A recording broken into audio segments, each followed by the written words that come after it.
Hello বন্ধুরা, আজকে হলো রবিবার আর আজকে আমি বাড়িতে করছি চিকেন কষা। মেয়েরাদের বায়না কষা মাংস খাবে আর পরোটা, তো ভাবলাম দুপুরবেলা কষা মাংসটা করে নিই। তো কষা মাংস দিয়ে দুপুরে ভাত খেয়ে নেব আর বাকি মাংসটা থাকবে, রাতে পরোটা করব, হয়ে যাবে। তো একটা রান্না দিয়ে দুবেলা কাজ ছেড়ে নিচ্ছি, আর কিছুই করছি না, শুধু মাংস আর ভাত। রাতের পরোটা করব গরম গরম, ব্যাস। কে কে তোমরা পরোটার সঙ্গে কষা মাংস খেতে ভালোবাসো অবশ্যই কমেন্টে জানিও।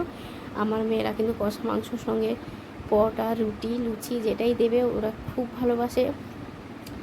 তো আমার দেখো এই যে মাংসটা বেশ ভালো করে আমি ঝাল ঝাল করে কষিয়ে নিচ্ছি। তো কষানো হয়ে গেলে পরিমাণ মতন জল দিয়ে এটা ঢাকা দিয়ে দেবো কিছুক্ষণের জন্য সেদ্ধ হওয়ার জন্য। তো সেদ্ধ হয়ে গেলে এবার গ্রেভি গ্রেভি ভাব থাকবে, নামিয়ে নেব। তারপরে আমি দেখো গরম লাগছে প্রচণ্ড, এই যে আমি পুরো ঘেমে গেছি। তো বর্ষাকাল বলেই তো মনেই হচ্ছে না সত্যি বর্ষাকাল। যখন বৃষ্টি হচ্ছে ঠিক আছে, যখন বৃষ্টি হচ্ছে না পুরো মনে হচ্ছে ফুটন্ত গরমকাল। খুব কষ্ট হয়েছে গরমে আজকে রান্না করতে। তো এবার আমি স্নানে চলে যাচ্ছি। তো বন্ধুরা, আমার স্নান হয়ে গেছে আর আমি ছাদে এসেছি। তো ছাদের পরিবেশটা একটু তোমাদের সাথে শেয়ার করব। আকাশটা কি সুন্দর হয়েছে, চলো তোমরা একটু দেখে নাও। তো দেখো আকাশটা কি ভালো লাগছে দেখতে, আর সঙ্গে আছে সবুজ রঙের গাছ পাতা ও প্রকৃতি, একটা দারুণ ব্যাপার, তাই না? এই দেখতে পাচ্ছ আমার এক বালতি জামা কাপড় কেচে স্নান করে ছাদে চলে এসেছি। আর আমাদের ছাদে দেখো, আমাদের পাশের ফ্ল্যাটে ওরা ফুল গাছ লাগিয়েছে টবে, নয়নতারা ফুল, কত সুন্দর লাগছে তাই না? তো আমার আর ফুল গাছ লাগানো হয়নি ছাদে, কারণ আমার সময় হয় না যে গাছ লাগাবো, গাছের যত্ন করব, হয় না। বুঝতেই পারছো যে দুটো বাচ্চা নিয়ে তারপরে কাজ করি, রান্না, লোকের বাড়ির কাজ করি, আবার নিজের ঘরের কাজ। তো এত কিছু করে আর গাছের যত্ন করার সময় পাবো না বলে আমি গাছ লাগাইনি।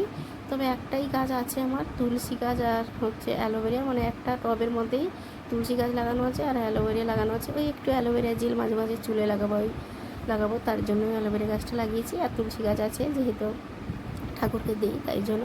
আর ফুল গাছ লাগাবার ইচ্ছে আছে, যদি কখনো মানে পারি অবশ্যই ফুল গাছ লাগাবো, গাছের সেবা করব। তো তখন তোমাদের সাথে শেয়ার করব। এখন ইচ্ছে থাকলে উপায় নেই, গাছ লাগাবার ইচ্ছে করে সবার গাছ দেখে আমারও মনে হয় যে আমিও যদি কয়েকটা গাছ লাগাতাম, তার একটু যত্ন নিতে পারতাম তাহলে ভালো হতো। কিন্তু সেটা সম্ভব হয় না, কারণ আমার জীবনটা শুরু হয় ভোর 5টা থেকে আর রাত্রেবেলা শেষ হয় 12টার সময়। তো এত কাজের ফাঁকে আমি আর সময় করে উঠতে পারি না গাছ লাগাবার জন্য, গাছের সেবা করার জন্য। তো এইদিকে আমার হয়ে গেছে জামা কাপড় মেলা, এখন আমি নিচে চলে যাচ্ছি। তো গিয়ে এবার স্নান করে আবার যেহেতু জামা কাপড়টা মেলে এলাম, এবার পুজো দেবো। আর আমার মেয়ে ফুল দিয়ে পুজো দিয়েছিল, তো সেই ফুলগুলো আমি একটু তুলে নিচ্ছি, শুকিয়ে গেছে। তো এবার আমি পুজো দিয়ে মেয়েদেরকে বললাম যে আমি পুজো দিচ্ছি, তোরা স্নানটা করে তোদের খেতে দেবো, অনেকটা বেলা হয়ে গেছে। তাই আমার মেয়েরা চলে গেছে এক এক করে স্নান করতে। এদিকে আমি চলে এলাম ঠাকুরের বাসন নিয়ে, সমস্ত বাসনগুলো ভালো করে ঘষে ধুয়ে আমি ঠাকুরকে খেতে দিয়ে নেব। তো একটা মেয়ের সারাদিন কীভাবে যে কাটে সেটা একটা মেয়েই জানে। দেখো শুধু সংসারে কাজ হয় তাও নয়, মেনে নেওয়া যায়, শুধু সংসার নয়, আমার সংসার ছাড়াও আমার বাইরের কাজ আছে। তোমরা সবাই জানো আমরা গরিব বাড়ির মেয়ে, তো বিয়ে হয়েছে গরিব বাড়ির ছেলের সঙ্গে, আমাদের খেটে খেতে হয়, তাই লোকের বাড়ি কাজও করতে হয় আমাদের।